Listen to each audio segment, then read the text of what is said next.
Well, let's get started here this morning. Good morning, good to see y'all here. I think I told most of you too, I was watching the weather this morning to see what was going to happen, and this guy on Channel 8, he said, yeah, it's looking good, things are moving out, here's the radar screen, the storms are past, by 10 o'clock the clouds will be gone and everything will be wonderful. Well, guess what? He lied. So that just shows us how much they know about climate change, right? You don't get paid anyway. Yeah, that's true. That's true. That's, you know what, that'd be a good job to have where you get paid to lie. Well, he's not lying. Anyway, yeah. Not intentional. Not intentional.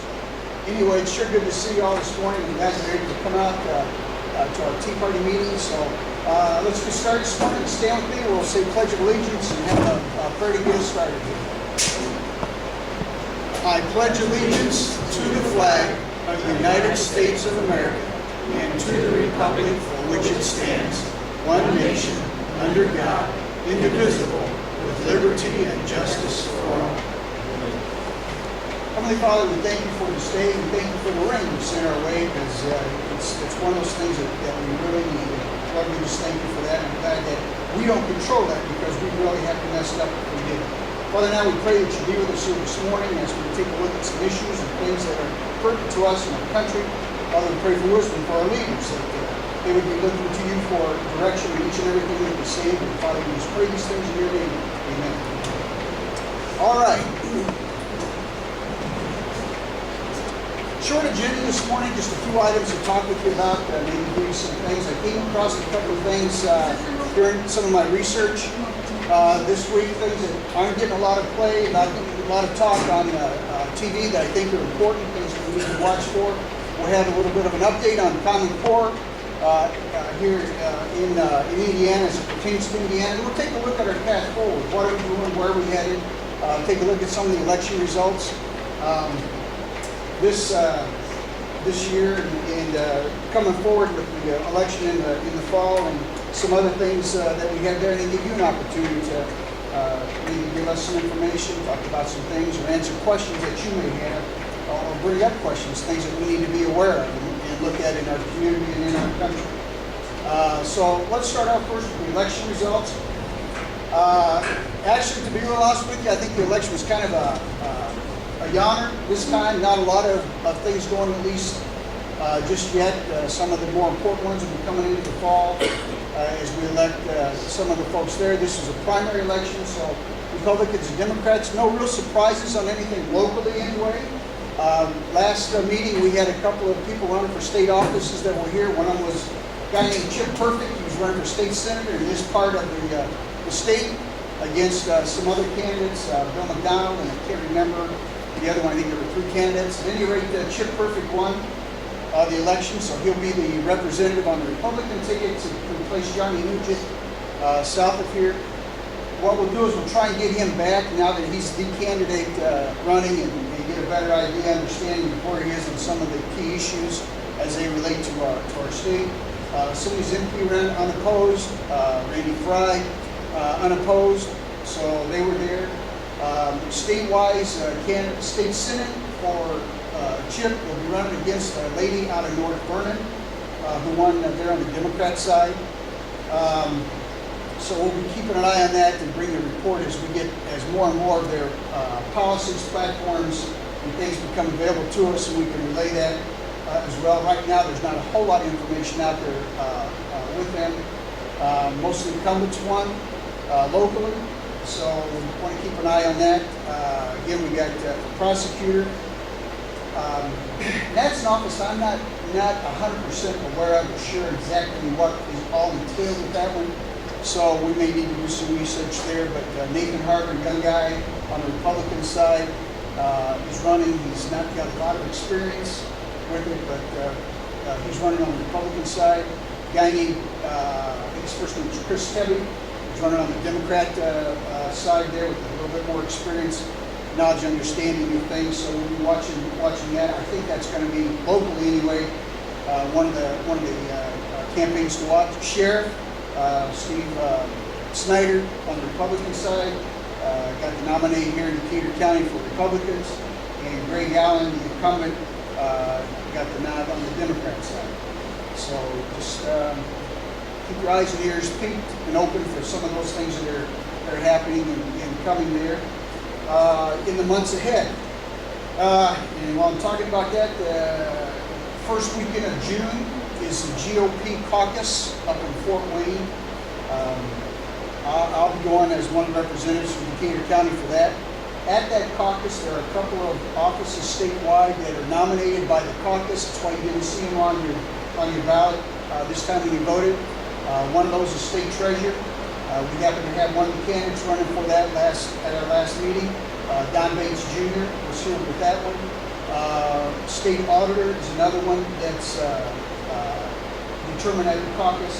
So we'll be looking at some of those candidates and some of the things coming there. I'll bring a report back to the group here from what transpires at that meeting as well. A couple of keynote speakers that I'm pretty interested to hear. Rance, or Reams, or however you pronounce his first name, Priebus, GOP National Chair, is going to be the keynote speaker on Friday night to the group, and then Saturday night keynote speaker for the closeout of the festivities there will be somebody by the name of Huckabee, I believe. So Mike Huckabee will be the keynote speaker for that, so it'll be interesting to hear what he has to say as well.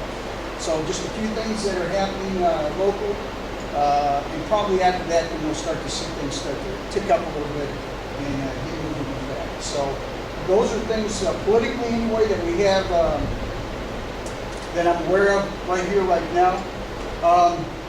Got a driveway put in finally. A guy came this week and spent a couple of days doing that. Did a great job, I think, out there. So hopefully we're taking advantage of that. If not, you have to do that next time. I'll see. There might be one or two other things I'd like to do where, by ordinance, we're not allowed to put our driveway off here onto the road. But that doesn't mean I can't put some kind of a pad or rock out here. So we may expand this area for parking, and if somebody happens to drive out or in there. Oops. So we'll kind of, but that's down the road. We'll have to see how that goes. So let's take advantage of this if we can. It's great. It is kind of soft because he just did it, but it'll eventually toughen up, harden up, and be a nice driveway out there. So we're just thankful that Bruce was able to come and get that done for us. Now, I had something come across my email the other day. Everybody, all of us have heard of climate change. Like a brand new topic? Not exactly. Climate change is something that's been a topic of discussion, and unfortunately, billions of dollars are going towards that effort for whatever reason. Well, here's something that I found kind of interesting the other day. Oh, by the way, there are some handouts back here. There's only one new one. Some of the other ones have been there for a while. And I brought them back out just in case you forgot about them. But I do have one back here on the Obamacare taxes. Some of the taxes that have been implemented, currently being implemented, and to be implemented back here. So an idea of what's going to happen if that bill is not law. I guess you call it law. I'm not sure. If it's not repealed, what's going to happen and what's going to transpire. Here's a news flash. It says the Arctic Ocean is warming up. Icebergs are growing scarcer. I'm not sure scarcer is a word, by the way, but that's what's in the article. And in some places, the seals are finding the water too hot. Reports from fishermen, seal hunters, and explorers all point to a radical change in climate conditions and hitherto unheard of temperatures in the Arctic zone. Exploration expeditions report that scarcely any ice has been met as far north as 81 degrees 29 minutes. Not really sure where that is, but no ice there. Within a few years, it's predicted that due to the ice melt, the sea will rise and make most coastal cities uninhabitable. From the Associated Press report published in the Washington Post. Now here's a kicker. You know when this was reported? November 2nd, 1922. 1922. Unbelievable. So this predicted disaster from 92 years ago obviously didn't happen. Nor had any other predictions of catastrophes happened since that time. Here's a couple more. July 5th, 1989. Noel Brown, Director of the New York Office of the United Nations Environment Program, one of my favorite organizations, by the way, warned of a 10-year window of opportunity to solve global warming. be wiped off the face of the earth by rising sea levels and the global warming trend is now reversed by the year 2000. Guess what? It didn't happen. UN forecaster of a disaster never occurred. Probably in part thanks to Mother Nature. By the way, do you realize that every year we have 4 climate changes? Right? Every year we have those same 4 climate changes. But those little errors, little things haven't dispersed, haven't calmed down the doomsayers. 2007, the chief of the UN, again, Intergovernmental Panel on Climate Control Change. These guys have some real impressive titles, don't they? I think they do that just so we can't say it. He said this, quote, if there's no action before 2012, it's too late. What we do in the next 2 or 3 years will determine our future. This is the defining moment. Well, now it's 2014, right? And if it wasn't done before 2012, I guess it's too late, so why do we spend all those millions of dollars? January 19, 2009, Bang, James Hansen, climate expert who until last year was the head of NASA's Goddard Institute of Space Studies, declared that President Obama has only 4 years to save the Earth. Besides all the other things he's doing, he was tasked with saving the Earth. Anyway, back in 2006, Gore told us that we had only 10 years to solve the global warming problem. And since his recommendations are likely not to be put in effect, not to be enacted upon, just get ready for what's coming. Global change. You know, we're seeing a fine example of how accurate meteorologists are and have been. Now here's a quote too, something I thought was kind of interesting. It says, quote, the longer the planners delay, the more difficult will they find it to cope with climate change once the results have become a grim reality. 1975. So it's been around for a very, very, very long time. Shame on us, humans, thinking we can make changes. But over and above that, all the things that we're trying to do here will have almost no effect globally. Now, does that mean that we don't do anything? Of course not. You know, one of the things we're tasked to do is to take care of our world. And we need to do that as best as we can. But let's just do it with some common sense. Unfortunately, that's something that's lacking, not just in Washington, but globally today. It just doesn't occur. The second thing I'm going to talk about is a little thing called the Electoral College. How many of you are familiar with the Electoral College? I think we've all heard of it. We know what happens with it. Okay, it's been around for a very long time. We'll talk about that in just a moment. But there are some states that are trying to make a change to the Electoral College. I think they're taking a claim from a cue from Obama, his executive orders to do what they're doing. But here's the plan. It's kind of working through different state legislatures quiet. There's not a lot of activity. That's the reason I'm bringing it up so that you at least be aware of it if you hear about it. It's not happening here in Indiana yet, but we need to be aware of it. Because making through these different states, and we'll go through some of those too here in just a moment, very quickly and very quietly. And what would happen, it would basically junk the Electoral College process. And the presidency would be awarded to the popular vote winner. Now, if you think about that, popular vote, that's what most of us understand, that's what most of us do, doing different organizations and groups and things that we have is whoever gets 51% or better than 50% usually gets it. I'm not so sure that's a bad thing, unless you take a look at the Electoral College and what it was set up to do. Right? It was set up to give every state an equal play in electing the president. If you use just the popular vote, and you know what states those are, they would very definitely have the opportunity or the ability to swing the election in a particular direction pretty easily.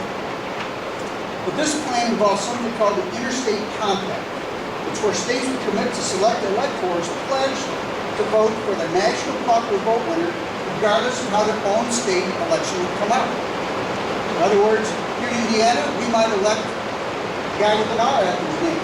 But because the popular vote in the nation went to D, all the electoral votes would go to D. There would be no R.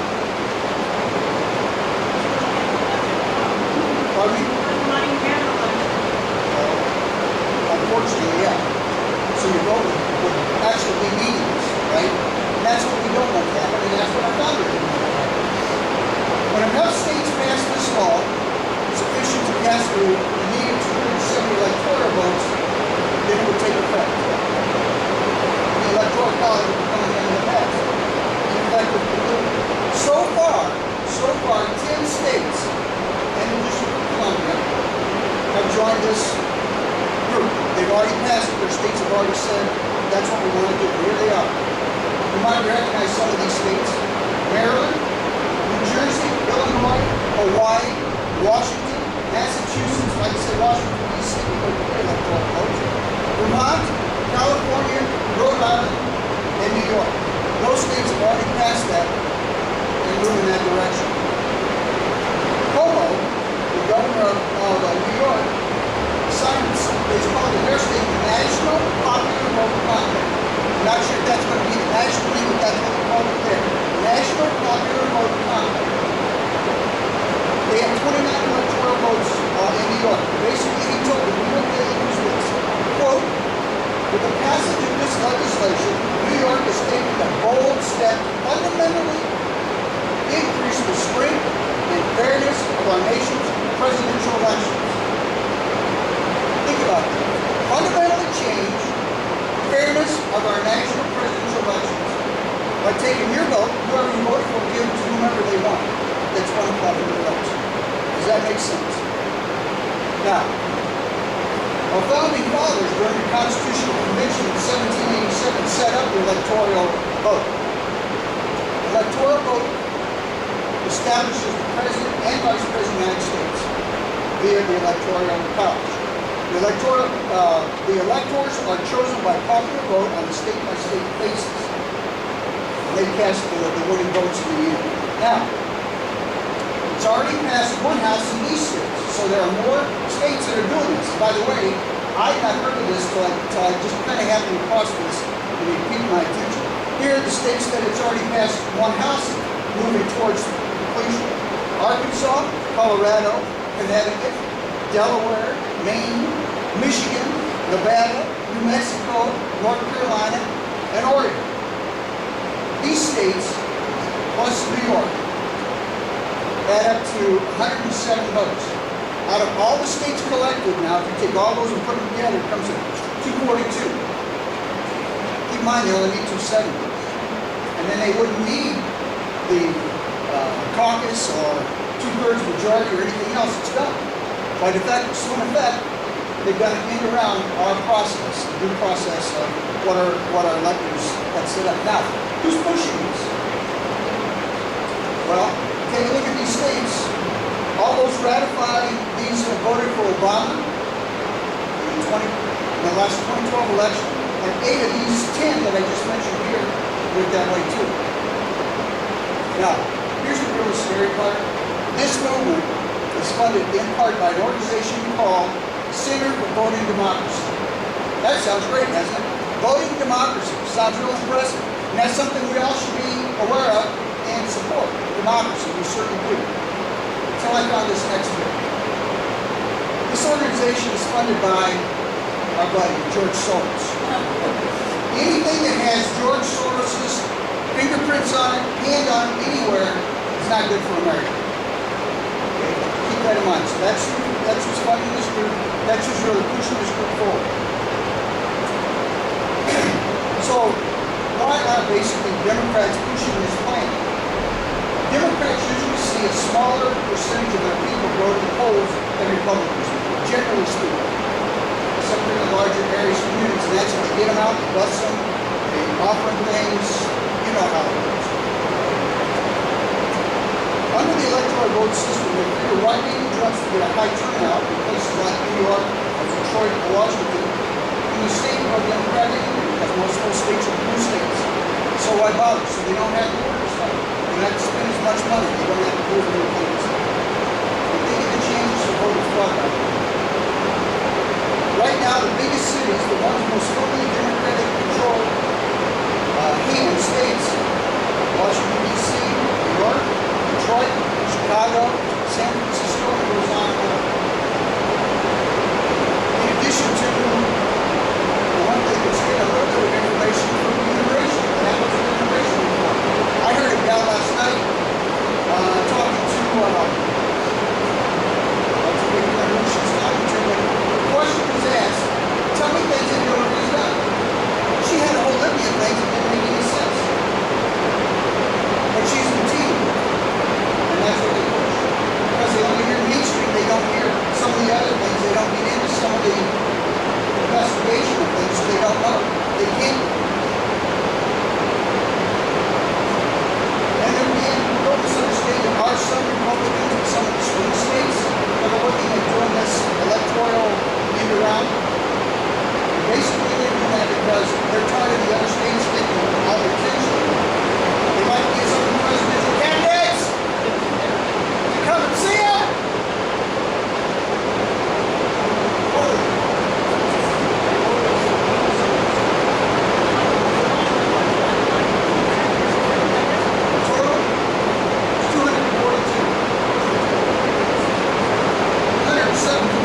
Democrats are ravaging our political system, a system that's worked, albeit with its problems, for many, many years.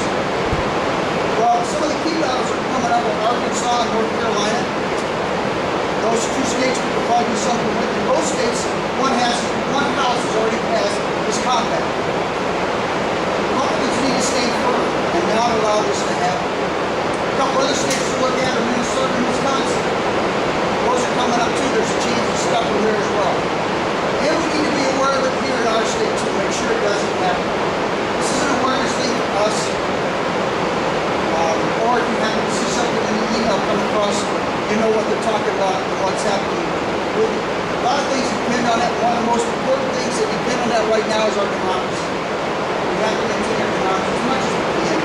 As much as it's been screwed over the last 5 years, some of the things that this guy's planning to do until we can get him out of office. And that's something for a different time. We just need to be aware. One other thing that I want you to be aware of, we all know that it's happening.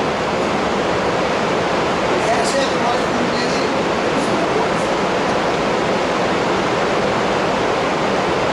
So glad I put that insulation on the ceiling, but it's still pretty loud. It's raining pretty good out. Is this? It's about as more on energy. What's happened with their energy? Do you remember during the election campaign when Obama talked about his war on energy? Now he wants to make things clean. I remember a comment he made on national TV once. He said under his plan and under his policy, the cost of utilities would necessarily skyrocket. Now ask yourself, if you hear a candidate make that kind of campaign promise, why would you put this person in office? Well, people are stupid enough, they want to be part of a historical movement, but they not only put them in office once, they did it a second time. Now this plan is starting to come to fruition, it's starting to move it forward. We're going to talk about that as long as I have the voice here.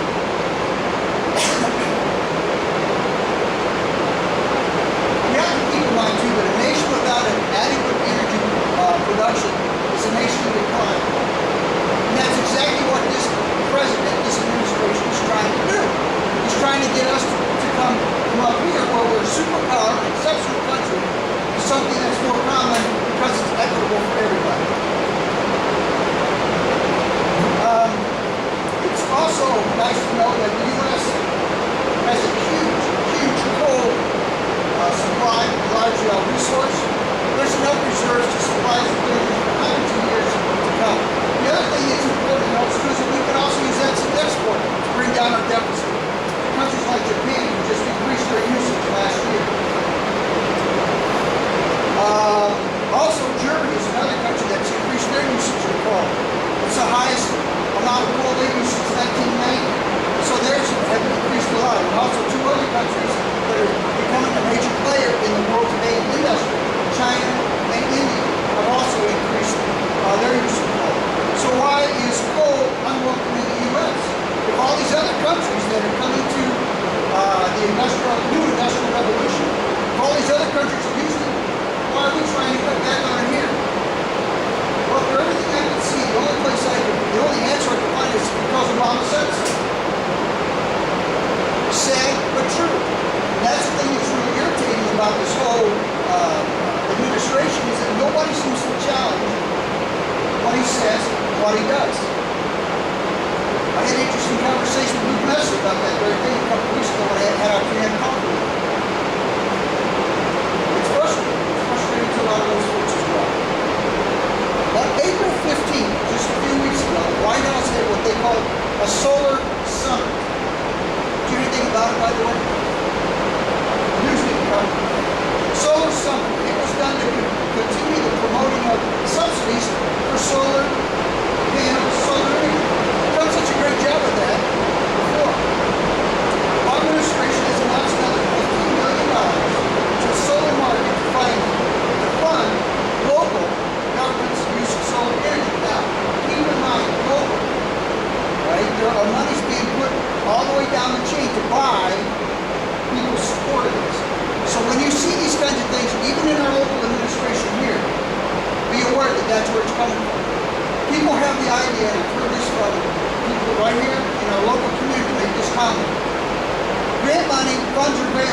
if we don't take them, somebody else will. Well, let me ask you a question. Does that make sense? Does that make it right? We need to do what's common sense, what makes sense, what is right for everybody. Not just because the government offers you money, should you take it. By the way, that money's got to come from somewhere, and it's usually out of your pocket. Now, at this summit, it had a capital solar challenge, and it's directing federal agencies, military bases, and other subsidized buildings to use solar power. By the way, did you know that the Pentagon is using biofuel to fuel its jet force? Now think about that. Biofuel to support our jet aircraft. How much it costs? $150 a gallon versus regular jet fuel at what, 4 or 5, maybe $6 a gallon? We're spending $150 a gallon just so we can be green. There's also technologies being explored for like the tents in the desert, solar panels put onto them, radios, solar panels to service, key radios and things. It's just kind of interesting how they're doing that. Not that I'm particularly opposed to that, but the technology has to come a whole lot farther than it is for those things to even make sense. And here's something that'll bring that out. According to the Institute for Energy Research, that is wonderful, Bob, is controlling this.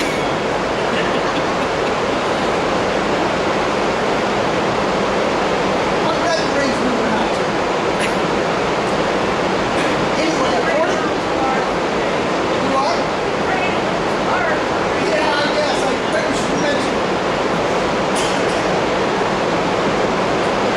According to the Institute for Energy Research, they said this.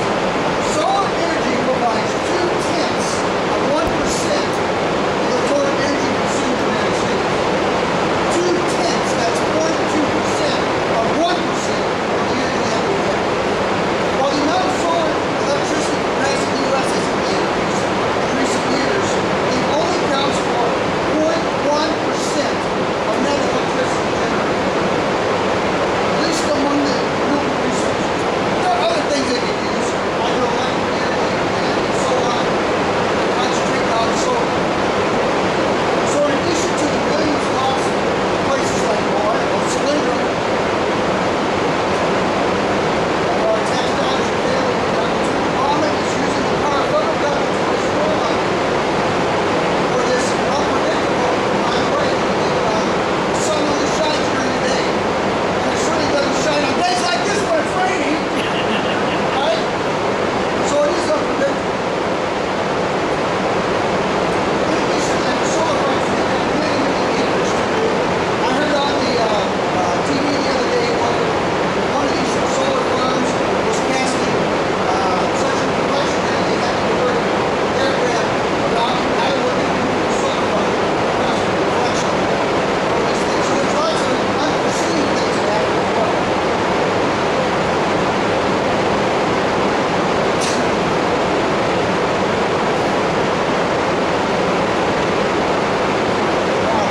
This isn't some movie about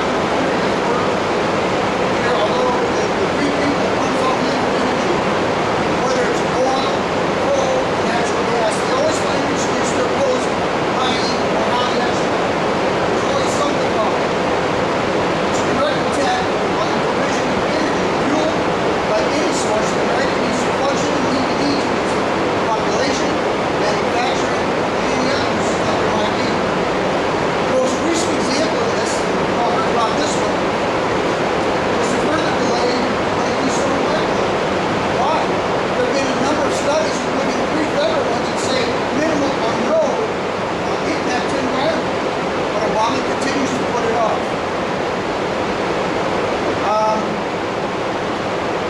There's also another interesting fact about this.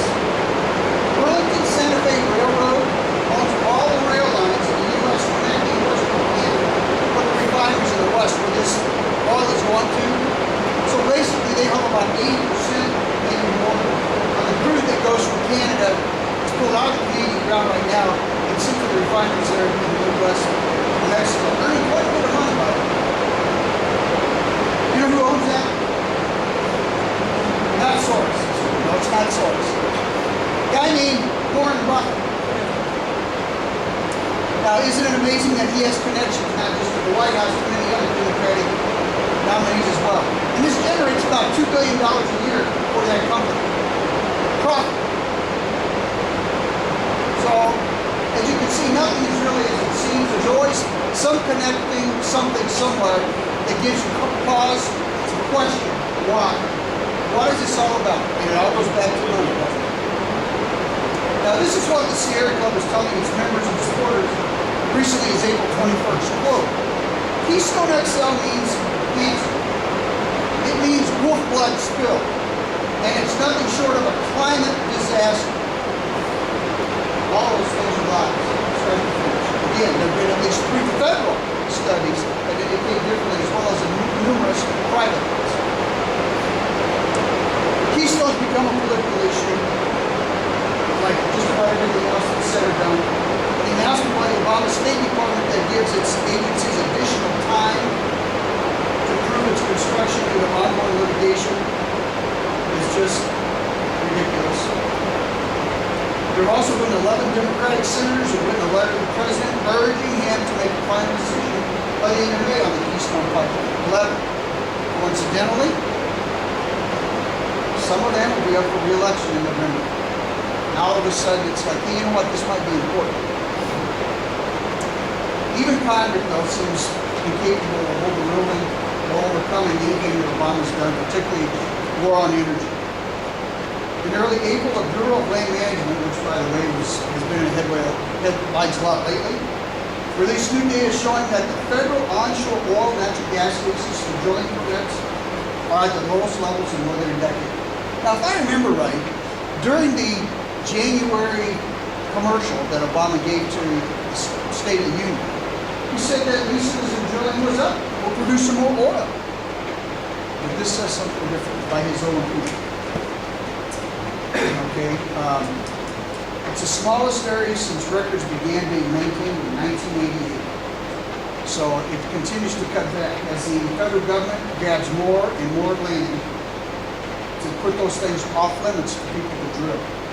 We have a president who gives daily evidence of this intent, both for the people that voted for him and the people that voted against him.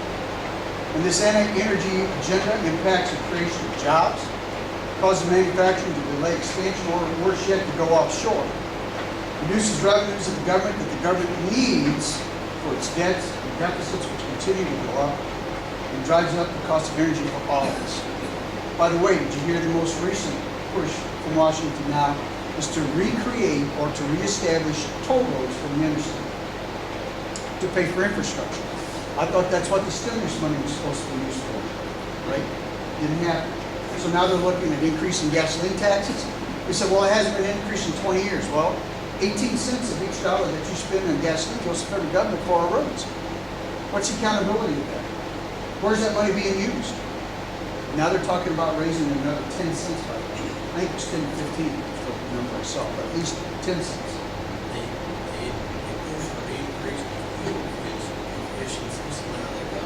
Less fuel.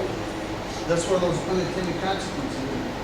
And they just reestablished the standards to make them much more rigorous over the next 20 years. So they're going to, theoretically, be using less.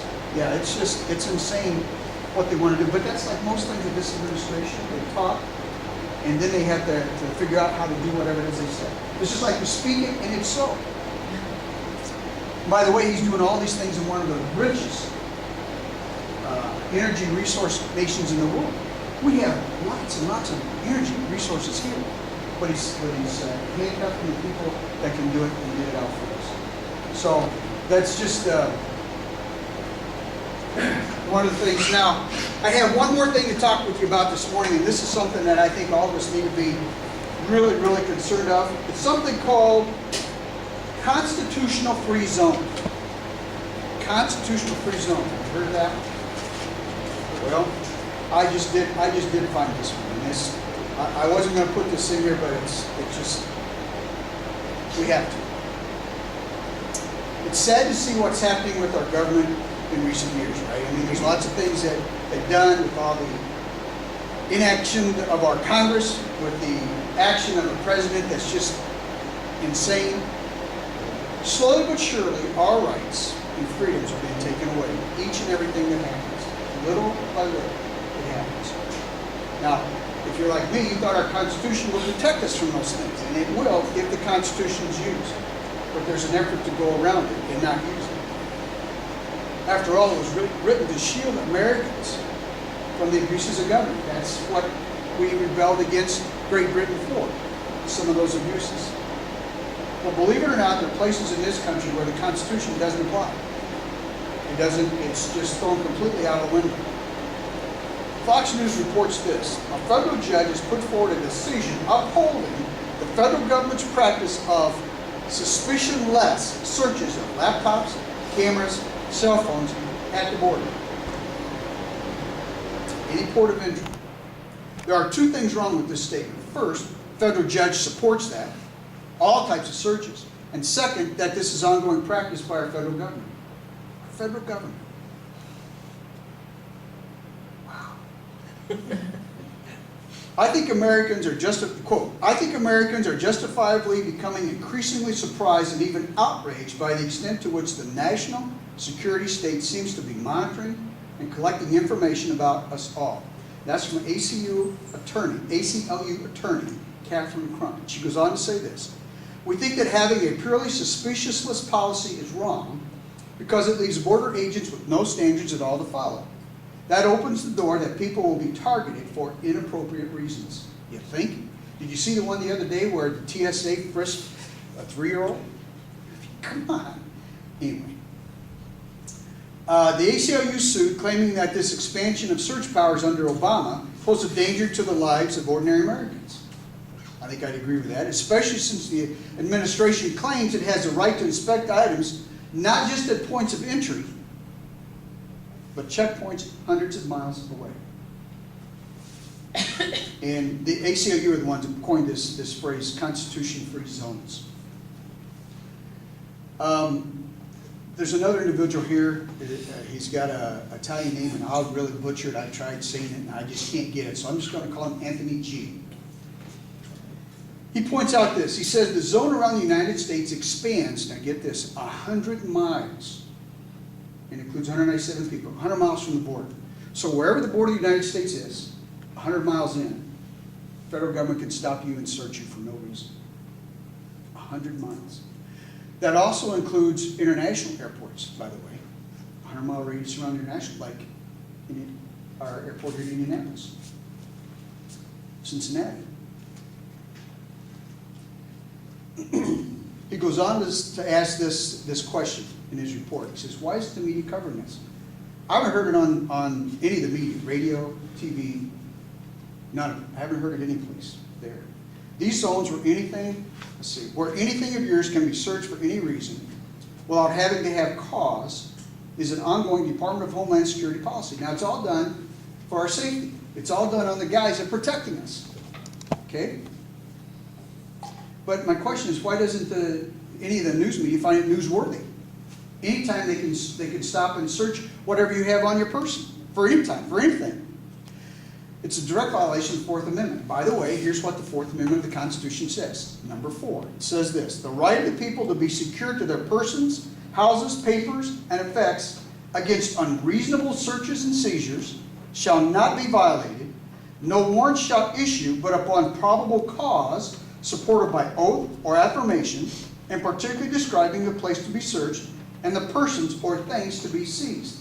In other words, they have to have a reason to do it. It has to be outlined in their warrant. And it's limited to only the person or the thing that they're looking for. They can't be a fishing expedition. They can't stop your car just to see what you got in it. They can't come into your house for the same reason. It's not allowed. Okay? A guy named Donald Quinn, writing for the Digital Journal, took issue. He said this: for all those people who have been fighting tooth and nail against new gun control laws in order to uphold the Second Amendment, the bad news is apparently it's already a lost cause. By the way, how much of that have you heard lately? Gun control. Not much, right? If your home vehicle or person has a gun within 100 miles of an international border, to include all land and sea borders, ports, and airports, then the law enforcement agency of any stripe can seize that gun on the simple premise that they believe you are about to do something.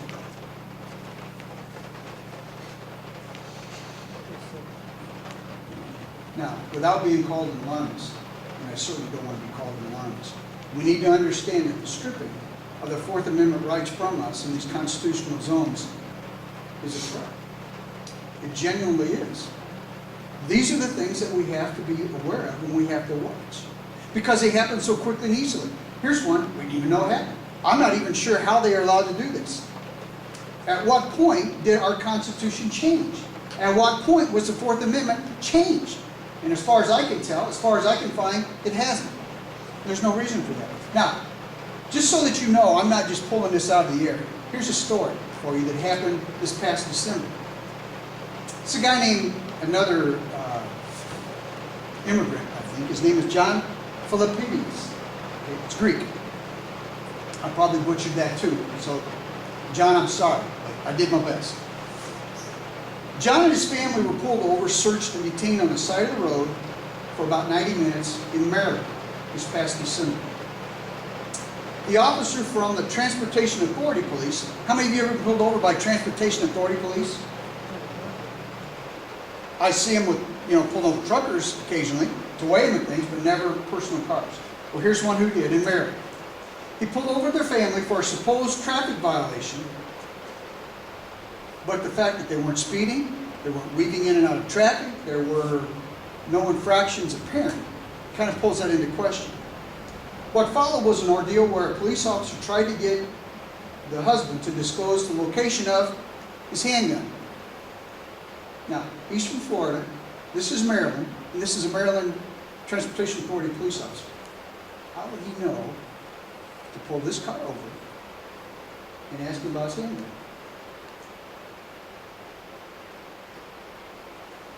Now, it happens that this individual, this gentleman, has a concealed weapons permit from the state of Florida, but he chose not to bring it with him on this particular family outing. Despite telling the officer repeatedly that he didn't have it, the officer interrogated him in front of his wife and kids for up to 90 minutes. Now, to add insult to injury, they made the family get out of the car. They searched the entire car. Emptied the car, looked under the seats and the trunk and the lining and all those things that they would normally do, looking for this person's handgun under the guise of reasonable suspicion. No due process, certainly no probable cause, considering not even a speeding ticket was awarded for this cause. But my question is this: what would the officer have done if he found him carrying a gun per his Second Amendment rights? What would happen?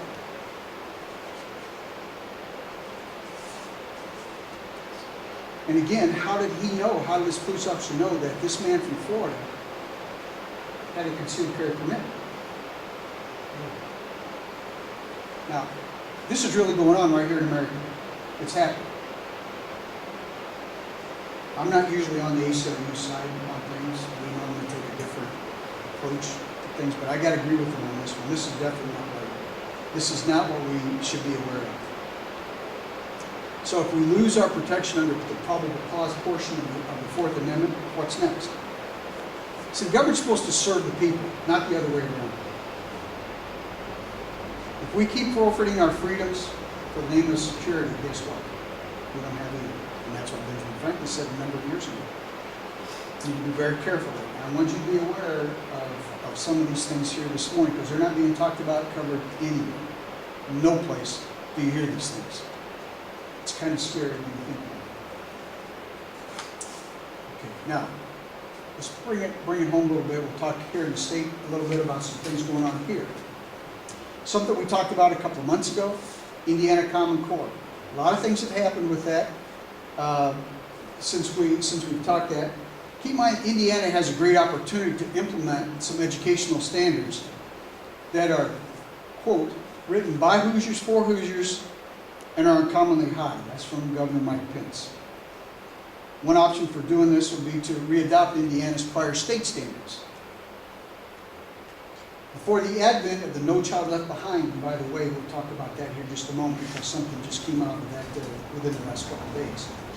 Indiana staked out some higher ground by adopting some well-regarded math standards. I think it's called Math Standard 2000, if I remember correctly. And then it was updated again in 2009. It resisted the pull felt by so many other states to dumb down their standards and accept the Common Core. Now, the state standards here were widely praised throughout the country, including by the people who wrote Common Core, by the way. And here's an example. A company or organization called Achieve Incorporated says this: Indiana's 2009 K-8 mathematics standards were intellectually demanding and will prepare students for success in college and their careers.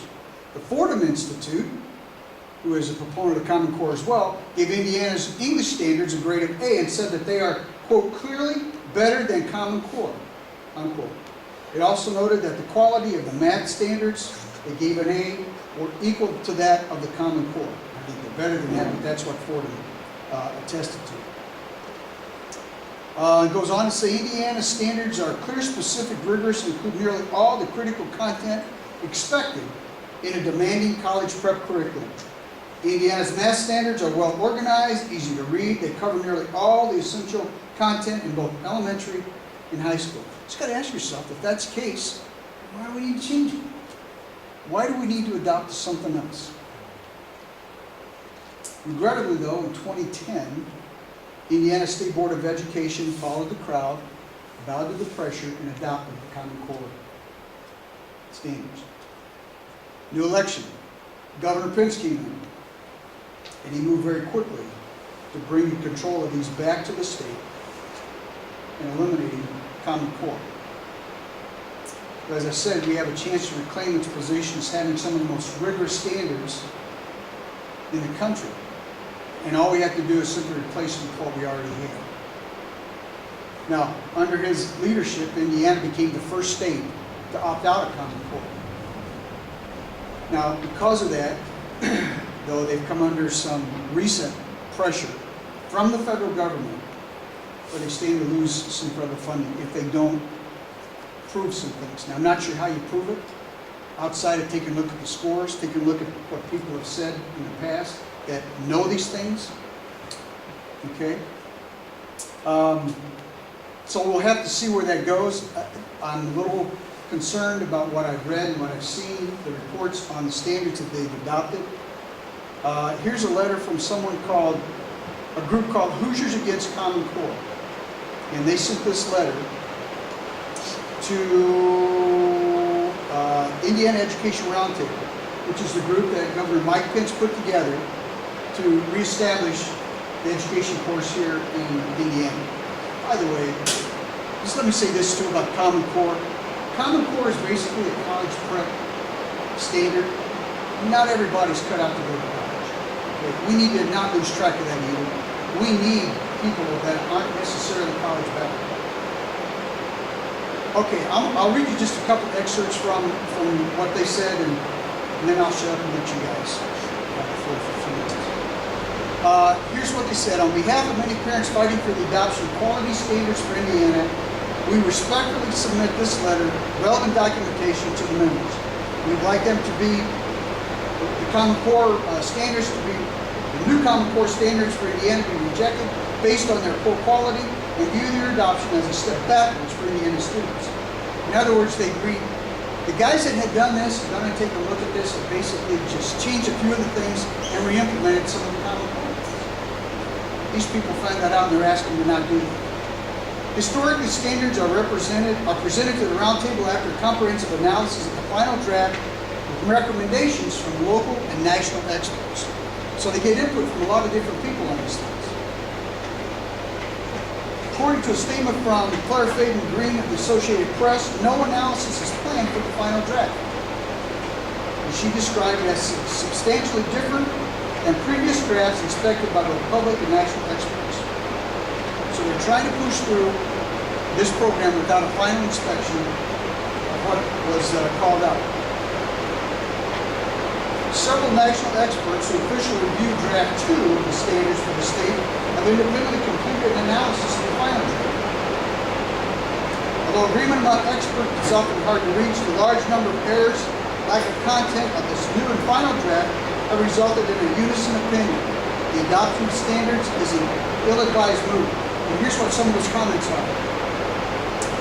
Quote, in short, Indiana has inexplicably gutted the Common Core of its strongest elements, rename what remains, and move forward swiftly with a campaign to secure adoption of this pale, skills-heavy, content-light, text-neutral, I don't think this person likes this document.